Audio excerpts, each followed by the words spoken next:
Oi, minhas flores, bem-vindo ao programa Cuidar. Nosso convidado, Marcos Moura. Ele é cantor, atleta, tem um astral invejável e uma voz afinadíssima. Marcos, você tem um currículo tão vasto que não sei nem por onde começar. Vamos começar pela música? Me Perfeito, conta um pouco da perfeito. música na sua vida. Então, a música, desde criança, né? Sempre gostava de assistir televisão, programa do Silvio Santos, Calouros, então eu ficava cantando em frente da televisão. Meu pai tem uma veia musical, né? Tinha uma veia musical, era músico, minha mãe também cantava em coral de igreja, então acho que eu acabei herdando um Herdando. pouco dessa herança deles, né? E eu comecei aos 14 anos. Eu sou autodidata, aprendi a tocar sozinho, né? E depois dos 14 anos comecei a trabalhar em algumas bandas aqui de Pará de Minas, e aí a carreira foi evoluindo até chegar a ter a minha própria dupla sertaneja, depois até a minha própria banda. No seu show, qual música que é a mais pedida? Então, isso varia bastante, porque dependendo do lugar que você vai tocar, o pessoal gosta de mais um tipo de música.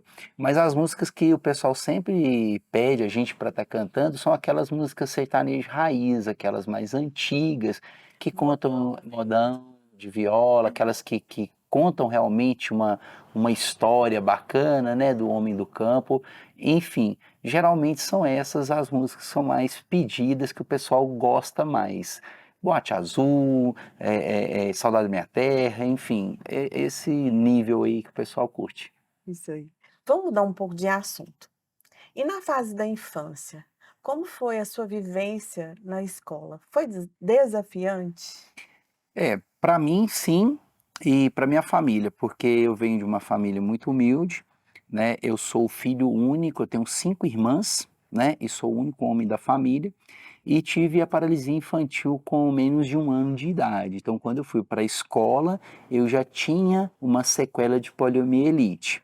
Graças a Deus eu estudei em escolas públicas, né? Estudei no Ângela Maria de Oliveira, no bairro JK, e também no bairro São Pedro, que foram escolas que me acolheram super bem. As professoras eram muito bacanas comigo, eu tive ótimas professoras e também muitos amigos, né? Que eu levo para o resto da vida, esses amigos, porque foram pessoas que naquela época sempre faziam por onde me participar, né, das brincadeiras, não, A inclusão. ninguém me excluía de nada, muito pelo contrário, às vezes minha mãe tinha que ficar regulando o pessoal lá na porta de casa, Dona Eva, deixa o Marquinho, o pessoal me chamava de Marquinho, deixa o Marquinho jogar bola com a gente, aí amarrava um tênis na mão, ia jogar bola com as mãos Não mesmo, parava. não parava, entendeu? Eu sou bem elétrico desde criança.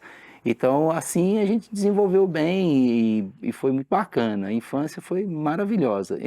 Tinha toda aquela questão de ser de uma família bem humilde, com muitas restrições, mas amor e carinho por parte da família e dos amigos nunca faltaram.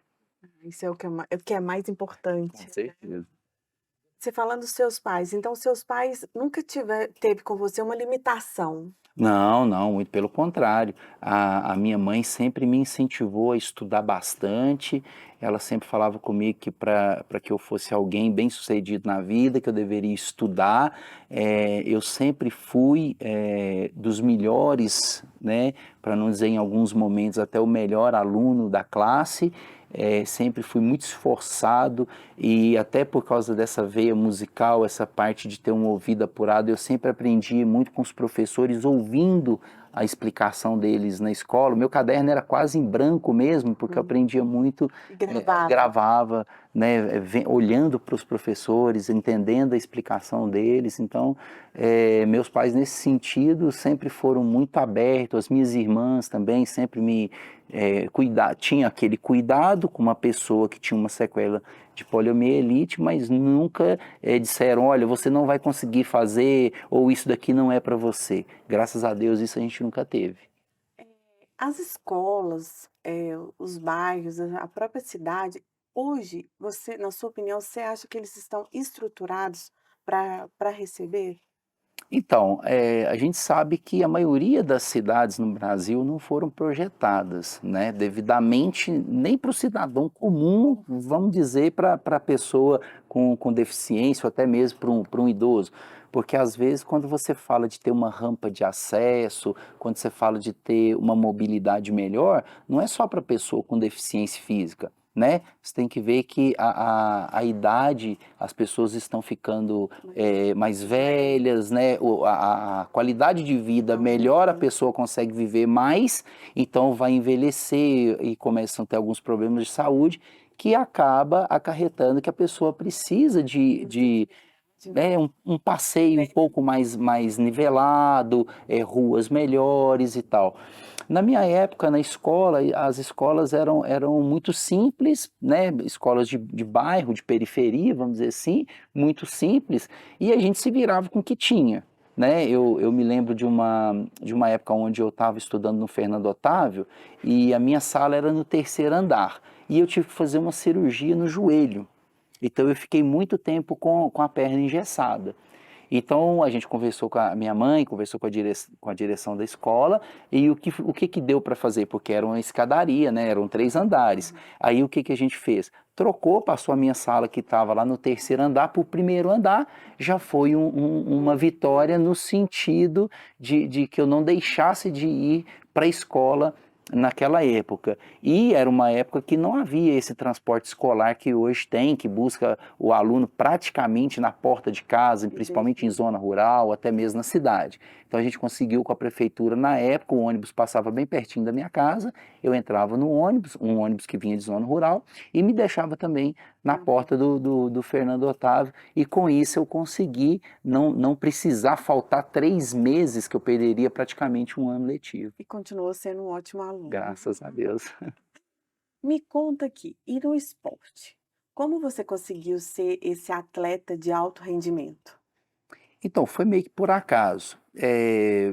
Voltando um pouco na infância, eu sempre fui muito ativo, né? Eu nunca fiquei parado. Minha mãe sempre falava que até para dormir ela tinha que acordar 3, 4 vezes à noite para ir lá me cobrir, porque eu sempre me revirava na cama. Então eu sempre fui muito elétrico. E, como eu te falei, jogava bola com os meninos na rua, com um sapato na mão. Se Quando, virava. me virava, jogava. Eu fui, durante um ano, eu fui o melhor goleiro da escola, no Ângela Maria, no campeonato que a gente teve lá, goleiro de futsal. Depois, quando eu fui estudar no Fernando Otávio, eu sempre jogava vôlei. Então, eu sempre gostei do esporte. Depois eu virei para o lado da música, fiquei muitos anos na música.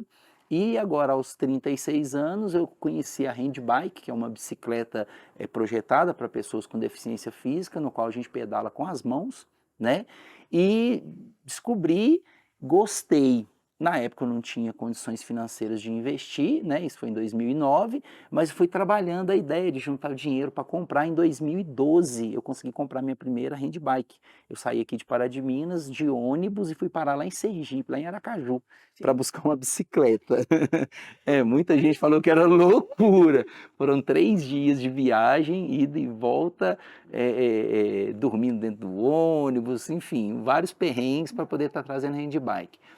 Quando foi em 2013, em fevereiro de 2013, que eu estava com a handbike, comecei a treinar, aí um amigo meu me inscreveu numa competição lá em Peruíbe, em São Paulo, que é a Copa Brasil de Paraciclismo.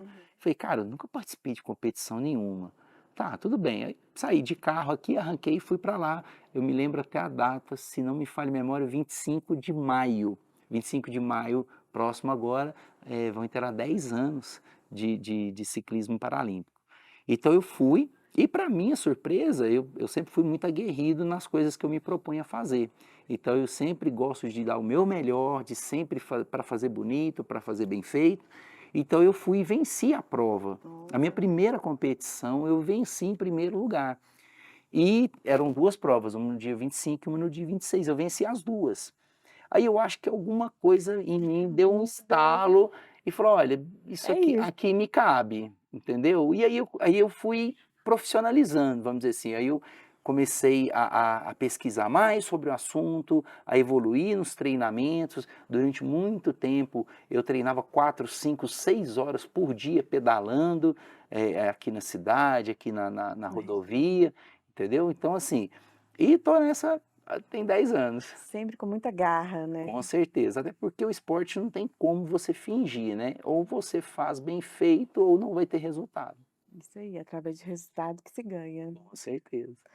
Marcos, teve algum acontecimento marcante nesses 10 anos de competição? Olha, 10 anos, eu já tive vários, Mais várias coisas. Eu vou dizer do ano passado, 2022, porque foi toda uma dificuldade que me ajudou a alavancar uma coisa que eu queria muito, que era participar de competições internacionais. Então, no ano passado, eu fui para os Estados Unidos, para Sarasota, para a primeira prova minha de paratriatlon, que eu faço também natação, ciclismo e atletismo em cadeia de rodas. Fui para os Estados Unidos, fiquei em 5º lugar na Copa do Mundo, foi a minha segunda prova de paratriatlon. Quem me conhece sabe, até 2 anos atrás eu não sabia nadar. E minha primeira competição de paratriatlo foi no Lago Paranoá, em Brasília. Fui vice-campeão brasileiro em 2021. Isso me credenciou, a seleção brasileira me convocou para estar participando em março de 2022, lá em Sarasota. Eu fiquei em 5º lugar lá e ainda soltou a roda da cadeira. Eu estava em 3º, acabei caindo para 5º. E no mesmo ano eu fui para o Canadá para participar de uma etapa da Copa do Mundo de Paraciclismo e uma etapa do Campeonato Mundial de Paraciclismo. Por falta de recursos e por toda essa dificuldade que o esporte paralímpico é muito caro, né? As bicicletas são muito caras, a manutenção é muito cara, então eu tive que optar, por exemplo, para passagens aéreas mais baratas, com muitas conexões. Eu demorei 4 dias para chegar no Canadá. Foram 4 dias almoçando e dormindo em aeroportos, várias conexões, passei em vários países da América do Sul até chegar no Canadá. Quando cheguei no Canadá, eu consegui, nas quatro provas que eu participei lá, eu fui o melhor brasileiro na minha categoria H5, MH5, eu fui o brasileiro melhor colocado na competição e finalizei o ano de 2022 e depois, para voltar, foram mais 4 dias de aeroporto. Não aguentava mais ver aeroporto na minha vida. Mas aí eu consegui entrar entre os 10 melhores atletas paralímpicos do mundo. Nossa, na atualidade. Parabéns. Então nós temos aqui, estamos ranqueados, né? Estamos no top 10 do mundo na atualidade. Acho que todas essas dificuldades valeram a pena. Com certeza, essa história está muito boa. Pessoal, a gente vai para um rápido intervalo e volta já já.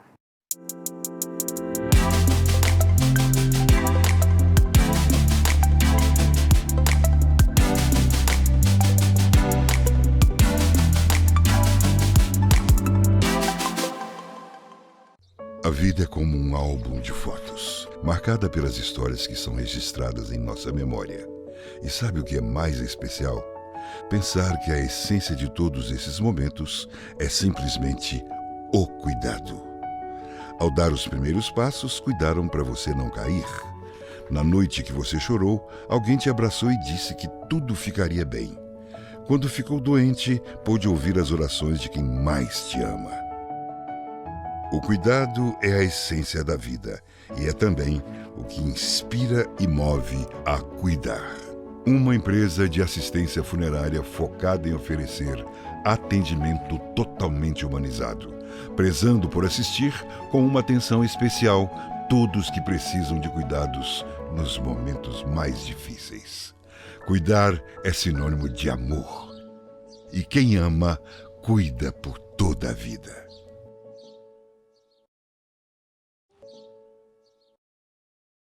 Às vezes, nós passa cada susto nessa vida, já reparou? E é por isso que nós tem que estar preparado para cuidar do nosso si. Comparação, eu falei para Vicente, para que nós tem o cartão de desconto da Cuidar, Vicente? Uai, é para ficar em dias com a saúde, ufa! Desde que nós fez o plano de assistência da Cuidar. Nós tem desconto em médico, em exame, nós também tem desconto em supermercado, varejão, academia, loja de roupa, acessório, salão de beleza, gás e até posto de gasolina, acredita? No fim do mês, os descontos ficam maior do que o preço da mensalidade dos planos. Olha pra você ver que trem bom. Pra nós viver muitos anos, tem que ter uma saúde boa. E isso, a Cuidar pode fazer pra nós. Tá esperando o quê, uai? Corre lá pra fazer seu plano também e aproveita a vida.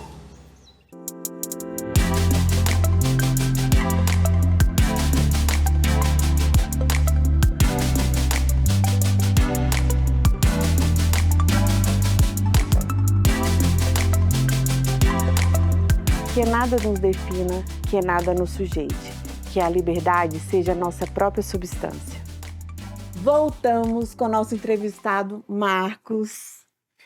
Marcos, o que as pessoas têm mais curiosidade de te perguntar?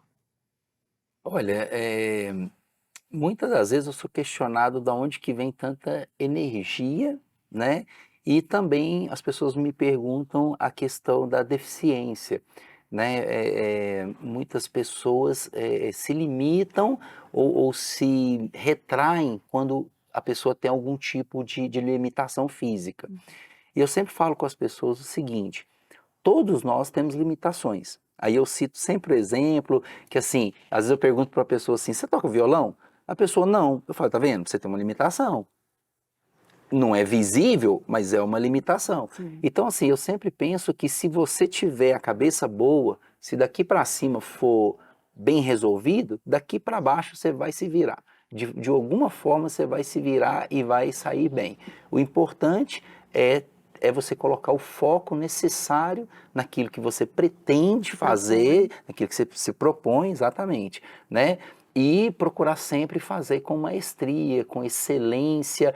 Vai dar errado? Um monte de vezes. Um monte de vezes já deu errado para mim. Eu já pedalei bicicleta que eu quebrei o pé de vela e ganhei competições com uma mão só, pedalando com a mão, com pneu furado, com roda soltando. A persistência que te levou. Em 10 anos, só teve uma única competição que eu não finalizei, porque eu bati a 35 km por hora no guarda-rio da Ponte, lá na cidade de Vitória. Eu estava participando da corrida das 10 milhas da Garoto, né? E aí quebrou a roda e estourou o pneu.